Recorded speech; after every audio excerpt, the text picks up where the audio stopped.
तो नमस्कार, वड़क्कम, सत श्री अकाल, सलाम वालेकुम। आज की हमारी मूवी है विंड स्ट्रक और ये काफ़ी प्यारी सी मूवी है।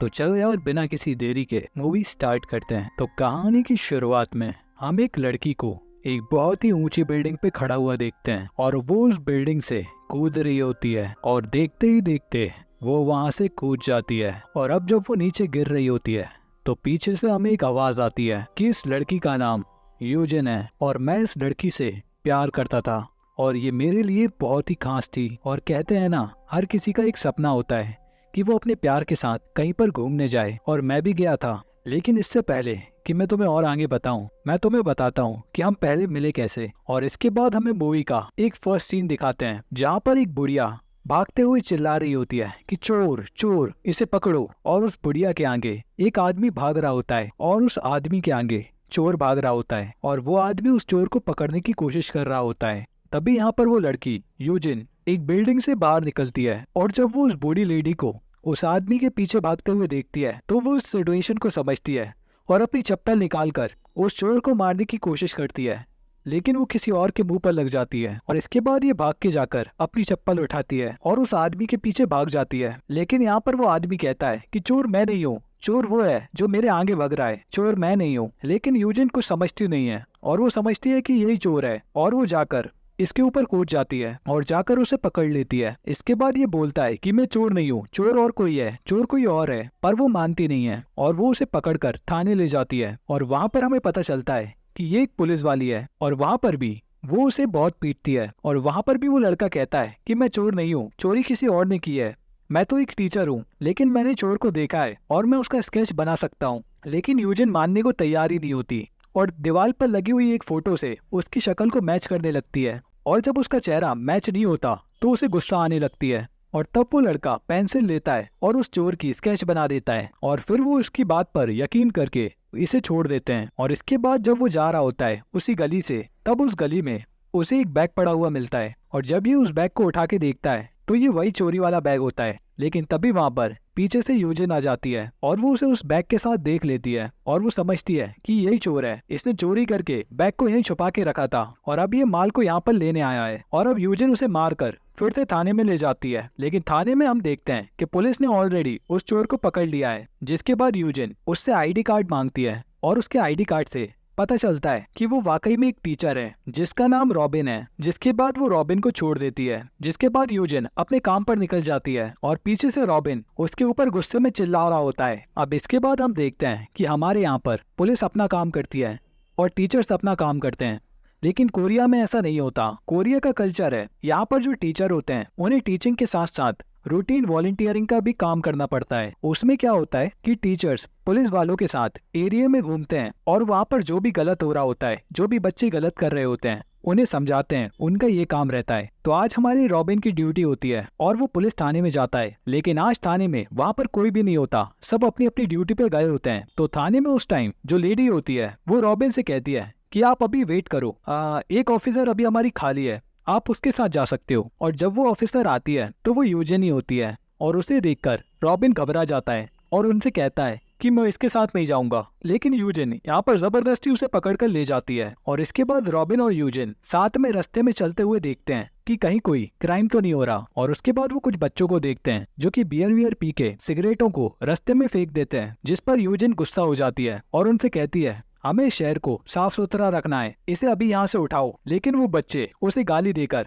आगे चले जाते हैं। तब रॉबिन ये सब देखकर यूजिन से कहता है कि रहने दो ना, हम इनके स्कूल में कंप्लेंट करेंगे। यहाँ पर रॉबिन थोड़ा डरपोक टाइप का है, दरअसल वो एक टीचर है और थोड़ा शांत स्वभाव का और वो किसी से पंगा भी नहीं लेना चाहता। लेकिन यूजिन वो तो एक पुलिस वाली है और वो गलत बात बिल्कुल भी बर्दाश्त नहीं करती। तो वो भाग कर जाती है और उन सारे लड़कों को पीट पीट कर काफी सबक सिखाती है। और तभी उन लड़कों का लीडर उससे कहता है कि तुम्हें पता नहीं है मेरे फादर कौन है, लेकिन थोड़ी देर में तुम्हें अपने आप पता चल जाएगा। अब इसके बाद रॉबिन भी उसकी धमकी सुनकर घबरा जाता है और सोचता है कि आखिर में कहाँ फंस गया। लेकिन फिर ये लोग जब आगे जाते हैं तब यूजिन को एक सस्पिशियस पर्सन दिखता है जिसके तौर तरीकों से इन्हें लग जाता है कि ये कुछ गड़बड़ कर रहा है। तब यूजिन रॉबिन से कहती है कि चलो उसका पीछा करते हैं। वहीं रॉबिन कहता है कि नहीं नहीं, पीछा नहीं करते हैं, हम वापस चलते हैं, हमारा टाइम पूरा हो रहा है। लेकिन यूजिन देखती है कि वहाँ पर बैग की अदला बदली हो रही है, यानी कि ड्रग्स वगैरह की अदला बदली। और वहीं रॉबिन समझ जाता है कि ये कुछ ज्यादा ही बड़ा लफड़ा है और वो वहाँ से पतली गली से जाने लगता है। लेकिन तभी यूजिन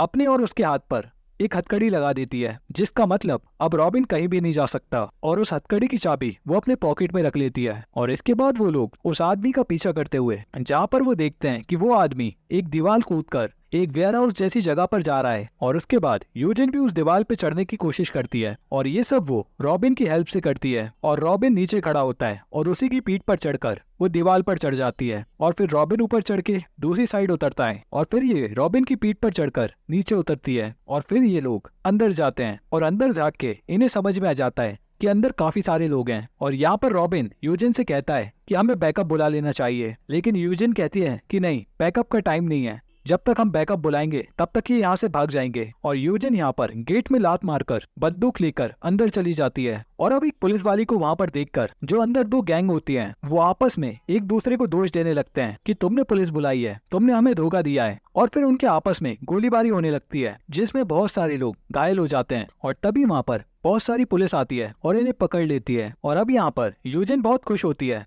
कि मेरी वजह से ये इतना बड़ा गैंग आज पकड़ा गया। लेकिन तभी उनमें से एक गैंगस्टर जो कि दूसरी साइड था वो आकर यूजिन के ऊपर चिल्लाता है कि तुमने मेरा सारा खेल बिगाड़ दिया, आज तो मेरी जान चली गई थी। दरअसल ये एक अंडरकवर कॉप होता है जो कि इस गैंग में घुसकर इसकी इन्फॉर्मेशन पुलिस को दे रहा था और इसी ने इस पुलिस को बुलाया होता है इन लोगों को पकड़वाने के लिए। और वो यूजिन पे चिल्ला रहा होता है क्योंकि उसकी वजह से आज वो मरते मरते बचा है। खैर इसके बाद ये दोनों वापस से जाने लगते हैं पुलिस थाने की ओर। लेकिन तभी यूजिन देखती है कि उसके पास हथकड़ी की चाबी नहीं होती, वो कहीं पर खो गई होती है दीवार कूदते समय, जिसके बाद उन्हें ऐसे ही जाना पड़ता है। और जब वो वहाँ पर पहुँचते हैं तो उन्हें पता चलता है कि आज सभी पुलिस वाले हथकड़ी और सारे हथियार लेकर गए होते हैं एक बड़े क्रिमिनल को पकड़ने, जिस वजह से वहाँ पर एक भी चाबी नहीं होती और हथकड़ी का लॉक खुल नहीं सकता है। तब ये दोनों डिसाइड करते हैं कि अब थाने में ही रुकेंगे। तभी अचानक जिस बच्चे को यूजिन ने पीटा था और उस स्कूल के बच्चे के डैड इस पूरे शहर के सभी बार्स के मालिक थे, वो अपने आदमियों को लेकर वहाँ पर आ जाता है। और वो वहाँ पर आकर यूजिन को बहुत ही बुरा भला कहता है और उसे गालियां भी देता है और एक थप्पड़ भी मार देता है, जिससे रॉबिन को बहुत ही गुस्सा आता है। अब रॉबिन वैसे तो डरपोक है, लेकिन उसके हाथ में हथकड़ी बंधी होती है। वो अचानक से यूजिन की बंदूक छीनकर उस आदमी के माथे पर लगा देता है और उससे कहता है कि मैंने 3 खून कर रखे हैं, मैं एक क्रिमिनल हूँ और चौथा खून करने में मुझे कोई फर्क नहीं पड़ेगा। और अगर तुम अब अपनी जान बचाना चाहते हो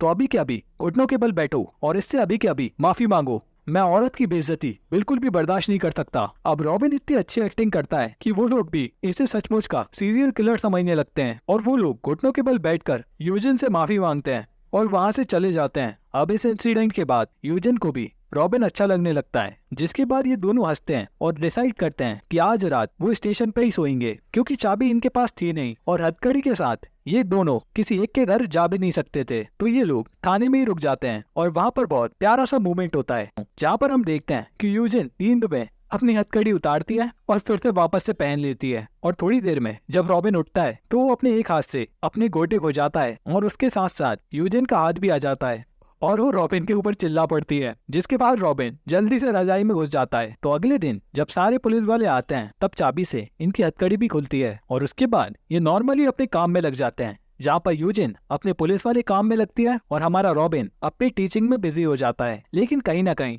अब यूजिन को वो पसंद आने लगा है। तो अगले दिन जब रॉबिन स्कूल में पढ़ा रहा होता है तो यूजिन उसके स्कूल में जाती है उसके लिए एक टिफिन लेकर। और यहाँ पर रॉबिन गर्ल्स स्कूल का टीचर होता है और वहीं पे तब यूजिन पूरी क्लास के बीच में जाती है और उन लड़कियों से कहती है कि देखो, ये जो तुम्हारी टीचर हैं वो बहुत ही अच्छे हैं, लेकिन ये मेरे हैं और कोई भी इन्हें लाइन वाइन मारने की कोशिश मत करना। और तभी सारी लड़कियां हंसने लगती हैं और इसके बाद रॉबिन भी शर्मा जाता है और यूजिन वापस चली जाती है अपने काम पे। और इसके कुछ दिनों बाद हम देखते हैं कि ये दोनों डिसाइड करते हैं रिलेशनशिप में आने का और यूजिन रॉबिन को अपने घर ले जाती है, जहाँ पर रॉबिन सीढ़ी चढ़ते हुए कहता है, तुम्हें नौकर चाहिए था या फिर बॉयफ्रेंड, जो तुम मुझसे इतना काम करवा रही हो, इतना सामान उठवाया, इतना कुछ करवाया और घर भी रेडी करवाया। और वो कहती है कि बस इतना समझो कि मुझे नौकर की जरूरत थी। जिसके बाद यूजिन कुछ बनाने के लिए जाती है क्योंकि इन दोनों को ही भूख लगी थी। और तब यहाँ पर रॉबिन बोर हो रहा होता है और तभी वो एक मैगजीन का पेपर फाड़ता है और उसका एयरप्लेन बना के यूजिन की तरफ फेंकता है, जिसके लगने पर यूजिन भी मुड़ती है और मुस्कुराती है। अब यार इस सीन को थोड़ा ध्यान रखना क्योंकि ये सीन काफी इंपॉर्टेंट है। और तभी रॉबिन एक फोटोग्राफ को देखता है और यूजिन से पूछता है कि आखिर ये कौन है, जहाँ पर यूजिन बताती है ये मेरी सगी बहन थी, हम जुड़वा थी और वो पियानो की ब्लैक कीज की तरह थी, एकदम चंचल, और मैं एकदम व्हाइट कीज की तरह थी, बिल्कुल निर्मल और शांत। और वो बताती है कि हमें एक दूसरे के रोल चेंज करना काफी पसंद था। वो कभी मेरे स्कूल चली जाती थी तो कभी मैं उसके स्कूल। और तभी एक दिन मेरे पियानो का फंक्शन था और मेरे ग्रेजुएशन का भी फोटो खींचना था, जिस वजह से मैं तो नहीं जा पाई और मेरे बदले वो चली गई, जिस वजह से उसका रास्ते में एक्सीडेंट हो गया। और उस दिन से ना तो मेरी ग्रेजुएशन की फोटो है और ना ही मैं पियानो में ब्लैक कीज दबाती हूँ। और तब यहाँ पर रॉबिन कहता है कि मैं एक दिन तुम्हें पूरे पियानो को बजाते हुए सुनना चाहता हूँ। तब यूजिन कहती है कि ठीक है, मैं एक दिन जरूर बजाऊंगी, पर आज नहीं। अब इसके बाद सीन कट हो जाता है और हम देखते हैं कि अगले दिन दोनों घूमने के लिए जाते हैं पहाड़ों में, जहाँ पर रॉबिन यूजिन को अपने दादी से मिलाने ले जाता है। और वो वहाँ पे उन पहाड़ों पे जाते हैं और वहाँ पर काफी ठंडी ठंडी हवा चल रही होती है। तब रॉबिन पूछता है कि एक बात बताओ यूजिन, तुम क्या चाहती हो? तो यूजिन कहती है कि मैं तो बस खुश रहना चाहती हूँ, और तुम? और तब रॉबिन कहता है कि मैं चाहता हूँ कि जब मैं मर जाऊँ तो मैं हवा बनूं और हवा बनकर हमेशा तुम्हारे आसपास घूमूं। और इसके बाद ये दोनों चले जाते हैं रॉबिन की दादी माँ के घर। वहाँ पर दादी माँ के घर रात में ये दोनों रुकते हैं और वहाँ पर यूजिन कहती है कि मैं बोर हो रही हूँ, मुझे कोई कहानी सुनाओ। तब रॉबिन उसे एक कहानी सुनाता है कि एक बार एक राजकुमारी थी और वो राजकुमारी चाहती थी कि मैं जिससे भी शादी करूं वो मेरे साथ एक पिंकी प्रॉमिस करे, मतलब अपने हाथ की सबसे छोटी उंगली को मोड़कर मुझसे प्रॉमिस करे तो ही मैं उससे शादी करूंगी। तो कई लोग उसके सामने आते हैं और वो सभी के सामने अपनी छोटी उंगली कर देती है, लेकिन कोई कुछ नहीं समझ पाता। कोई उसका हाथ पकड़ लेता है तो कोई उसकी उंगली में अंगूठी पहना देता है। लेकिन फिर एक राजकुमार आया जिसने उसकी उंगली से अपनी छोटी उंगली को मोड़ दिया। और उस दिन उस राजकुमारी ने ये डिसाइड कर लिया कि मैं उसी से शादी करूंगी। लेकिन फिर कुछ समय बाद उस राजकुमार को जंग के लिए जाना पड़ा और जंग पे जाने के बाद 4 साल तक वो वापस ही नहीं लौटा। और जब वो 4 साल तक वापस नहीं आया तो सभी को लगा कि वो जंग में मारा गया और राजकुमारी भी बहुत उदास हो गई और बिना राजा के जनता भी परेशान थी। जिसके बाद राजकुमारी ने दोबारा से स्वयंवर रचा और फिर स्वयंवर में बहुत सारे लोग आए और राजकुमारी ने दोबारा से अपना हाथ उनके सामने रख दिया। लेकिन फिर से कोई उसका हाथ पकड़ता और कोई उसे अंगूठी पहनाता। लेकिन तभी वहाँ पर एक पागल सा भिखारी आया जिसे कोई अंदर नहीं आने दे रहा था। लेकिन फिर जैसे ही राजकुमारी को ये पता चला कि कोई पागल आया है, तब राजकुमारी ने कहा कि कोई बात नहीं, गरीब अमीर कोई भी आ सकता है, उसे आने दो। और आते ही जब राजकुमारी ने उसके सामने अपना हाथ रखा तब उस आदमी ने अपनी छोटी वाली उंगली को राजकुमारी की उंगली के साथ मिला दिया, जिसे देखकर राजकुमारी हैरान हो गई। और फिर जब उस आदमी ने अपना कपड़ा हटाया तो वो राजकुमारी था।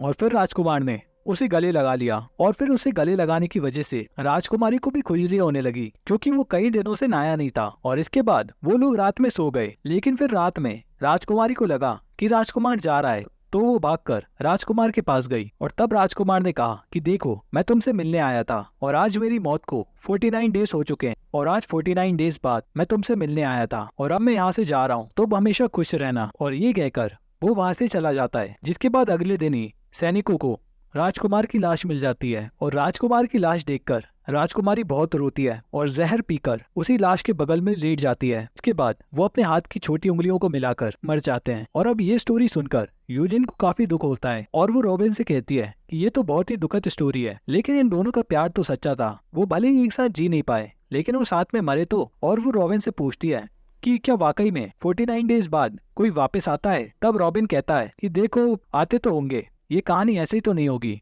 और इसके बाद ये दोनों उस रात वहीं पे रुकते हैं और अगली सुबह वापस से अपने घर की ओर निकल जाते हैं। लेकिन अगले दिन बारिश के कारण पहाड़ से पत्थर गिरते हैं जो आकर इनकी गाड़ी से लगते हैं और गाड़ी पे लगने की वजह से इनकी गाड़ी पानी में गिर जाती है और रॉबिन बेहोश हो जाता है। लेकिन यूजिन जैसे तैसे उसे गाड़ी में से निकालती है और उसके सीने को दबा दबा कर उसके अंदर से पानी निकालती है और उसकी जान बचा लेती है। जिसके बाद ये लोग वापस से शहर चले जाते हैं और अपने अपने काम में लग जाते हैं। और अब ये दोनों एकदम कपल जैसे हो चुके थे और वो एक दूसरे से अक्सर मिला करते। और क्योंकि यूजिन एक पुलिस वाली है तो उसे काफी बार खतरनाक केसेस भी हैंडल करना पड़ते हैं। और रॉबिन अक्सर यूजिन को कॉल करता है कि कहाँ पर हो तुम, और यूजिन उससे कहती है कि मैं अभी एक क्रिमिनल के पीछे हूँ। और यहाँ पर रॉबिन अक्सर कोशिश करता है कि मैं जाकर उसे बचाऊं, और कभी कभी रॉबिन उसे बचाने जाता भी है और कभी कभी उसे ढूंढ नहीं पाता। और आज के दिन भी ऐसा ही होता है, ये लोग मिलने वाले होते हैं और तभी वो यूजिन को कॉल करता है कि हाय यूजिन, कहाँ पे हो तुम? मैं तुम्हारा यहाँ पर इंतजार कर रहा हूँ और अब तक तुम यहाँ पर आई नहीं। तभी यहाँ पर यूजिन कहती है कि मैं अभी एक बहुत ही खतरनाक क्रिमिनल को पकड़ने जा रही हूँ, तुम थोड़ा वेट करो, इसे पकड़कर मैं आती हूँ। और इसके बाद हमें दिखाते हैं कि वो क्रिमिनल भाग रहा होता है और उसी के पीछे पीछे यूजिन भी भाग रही होती है। और यहाँ पर रॉबिन यूजिन के कॉल पे आवाज से पता लगा लेता है कि आसपास ट्रेन की आवाज आ रही है, मतलब ये रेलवे लाइन के पास है। और रॉबिन भागते हुए वहां पर जाता है और ये सीन ऐसा होता है जहाँ पर एक तरफ यूजिन है और दूसरी तरफ रॉबिन है और बीच में वो क्रिमिनल भाग रहा होता है और क्रिमिनल की दूसरी साइड से रॉबिन भागते हुए आ रहा होता है, जहाँ पर रॉबिन सोच रहा होता है कि कहीं ना कहीं यूजिन खतरे में है और मुझे उसे बचाना है। और उसे ऐसा इसलिए लग रहा होता है क्योंकि यूजिन हमेशा नॉर्मली बात करती है, लेकिन आज उसकी आवाज में घबराहट महसूस हो रही थी और इसलिए आज रॉबिन को भी डर लग रहा था और वो उसे बचाने के लिए आता है। और जब वो भागते भागते आ रहा होता है, एक सीन ऐसा आ जाता है जहाँ पर क्रिमिनल और रॉबिन बिल्कुल आसपास आ जाते हैं और वहाँ पर जो दूसरा पुलिस वाला होता है वो गोली चलाता है क्रिमिनल के ऊपर, लेकिन गलती से वो गोली लग जाती है रॉबिन को और रॉबिन वहीं पर गिर जाता है। और तभी यूजिन ये सीन देखकर घबरा जाती है और रॉबिन की तरफ भागकर उसे अपनी गोद में उठा लेती है और बहुत रोती है और कहती है कि कोई जल्दी से 911 को कॉल करो, जल्दी से एम्बुलेंस को बुलाओ। और वो वहाँ पर बहुत रोती है और तब वहाँ पर एम्बुलेंस आती है और वो रॉबिन को लेकर चली जाती है और हॉस्पिटल पहुंचकर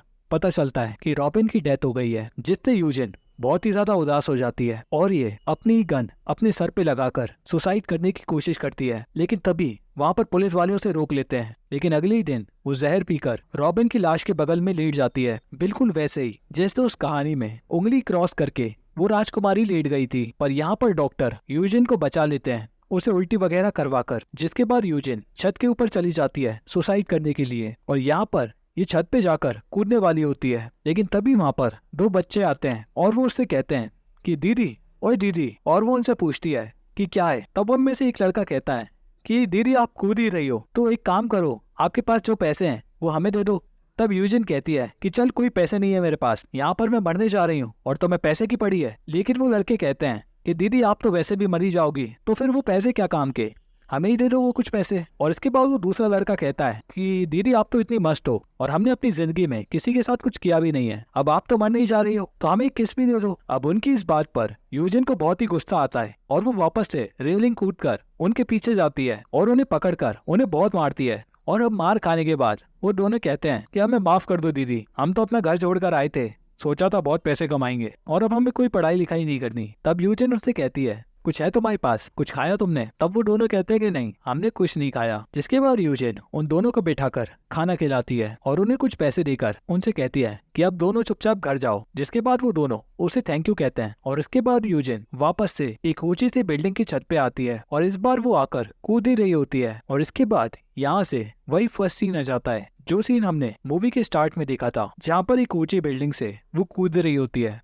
और फाइनली वो उस बिल्डिंग से कूद जाती है। लेकिन नीचे एक बहुत ही बड़ा मेला लगा होता है और बहुत सारे बलून हवा में उड़ रहे होते हैं और उसी मेले का एक बहुत बड़ा बलून हवा में उड़ रहा होता है और यूजिन उसी के ऊपर गिर जाती है और वो बलून उसका वजन झेल लेता है और वो अब बलून से टकराकर एक साइड वाली बिल्डिंग में गिर जाती है, जिससे उसकी जान बच जाती है। जिसके बाद से वो कूदने का प्लान छोड़ देती है और वो अपना काम करने लगती है। लेकिन अब वो पहले से काफी बदल चुकी है। जहाँ पर वो पहले काफी घबराती थी, लेकिन अब वो जानबूझकर रिस्क उठाती है ताकि कहीं ना कहीं काम करते वक्त उसे गोली लगे और वो मर जाए और रॉबिन से जाके मिले, क्योंकि अब उसके जीने की कोई इच्छा नहीं थी, क्योंकि वो रॉबिन से बहुत प्यार करती थी। और तभी हम देखते हैं कि एक दिन बहुत तेजी से एक क्रिमिनल आ रहा होता है अपनी गाड़ी से और कोई भी उसे रोक नहीं पाता। लेकिन तभी उसकी गाड़ी के सामने यूजिन आती है और उसकी गाड़ी पर गोलियां चलाती है और एक गोली उस गाड़ी के टायर में आके लगती है, जिससे वो गाड़ी डिसबैलेंस होकर यूजिन के बिल्कुल बगल से निकल जाती है। और यहाँ पर सभी लोग उस गाड़ी से दूर हट जाते हैं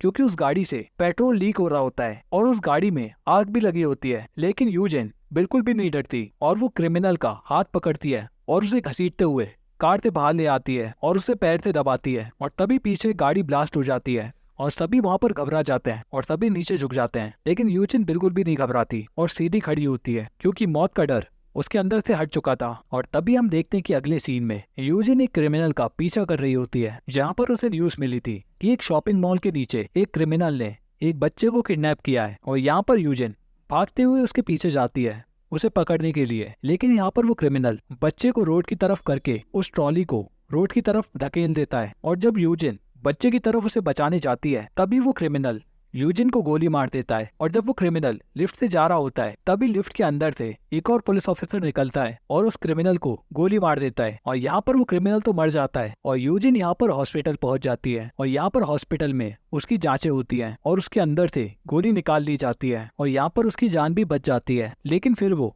काफी समय तक हॉस्पिटलाइज रहती है और फिर वो एक सपना देखती है जहाँ पर वो रोड पे कहीं जा रही है। तभी अचानक से उसे रोड पे रॉबिन दिखा और जब उसे रॉबिन दिखा तो वो उसके पीछे पीछे जाती है और उसे बहुत चिल्लाती है।